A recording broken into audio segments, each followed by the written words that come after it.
So now we are in the Piazza Grande, which just means big, like piazza square. Actually, there's a few people, but a few seconds ago, not a single person. We were walking around, just Rachel and I, and it's like completely silent. There's nobody here. It was actually kind of creepy because all you hear is like the moving of flags and the screeching of doors and the breeze coming through this really cool old city. Similar kind of to Siena, similar to San Gimignano. It's very hilly, as you can see, maybe around. There's these steep hills that you have to walk up, and occasionally you get the opportunity to walk down, but we keep finding ourselves having to just walk up everywhere. So now I'll see if I could take a few cool, I got my fisheye lens on right now, do some like 180 pictures of this place, but I just wanted to show you guys how quiet and empty it is in February. I don't know, it's February 9th, I guess, February 9th or 8th. This cool place would hold about 13,000 people, and it attracted all the social classes for its gladiator games, which were always always announced in advance in the town so that tons of people could come here and see and experience the different gladiator games in this amphitheater of Arezzo.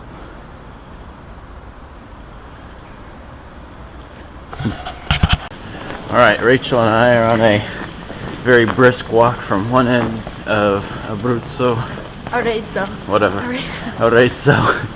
to the other end, because the place that we want to go closes at like 1 o'clock to get in, and it's 12:40 now. That's something you have to constantly be aware of when you're traveling around Italy, is that museums and locations and places close sometimes at the most random times. You have to constantly ask when something is open, when something is closed, so that you can plan accordingly, which we've clearly done. So anyways, we'll catch up there.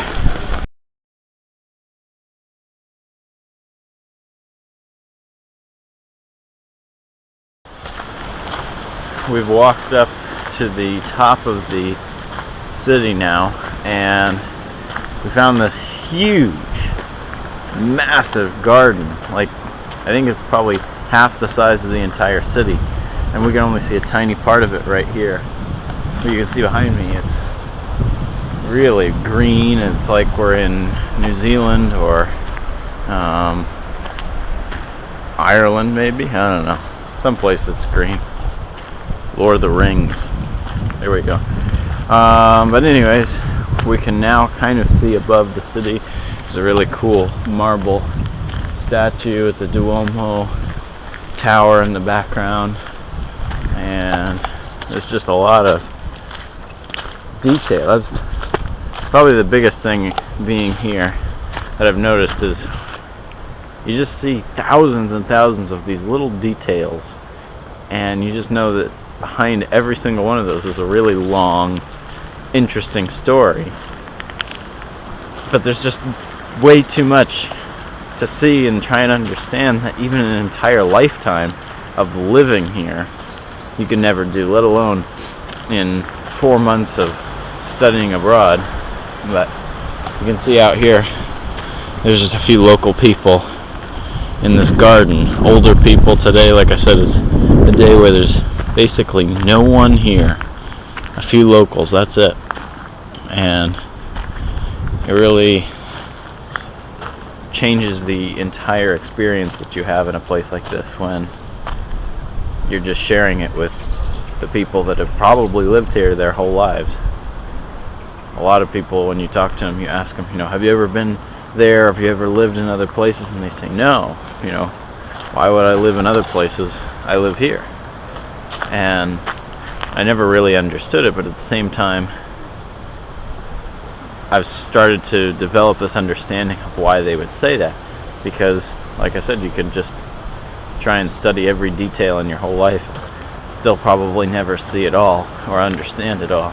So I'll just go around now enjoying this garden and probably look at getting some dinner pretty soon.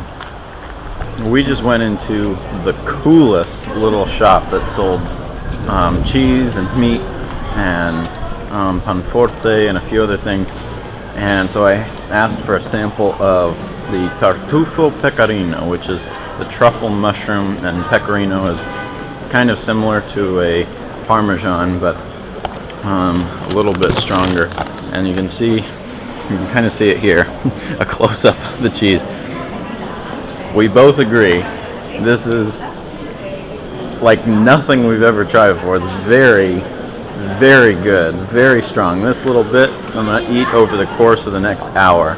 And I'm excited to also try the panforte, which is like a chocolate nut thing. You should Google panforte and see what it looks like. But definitely have to end the video now and continue eating my amazing cheese.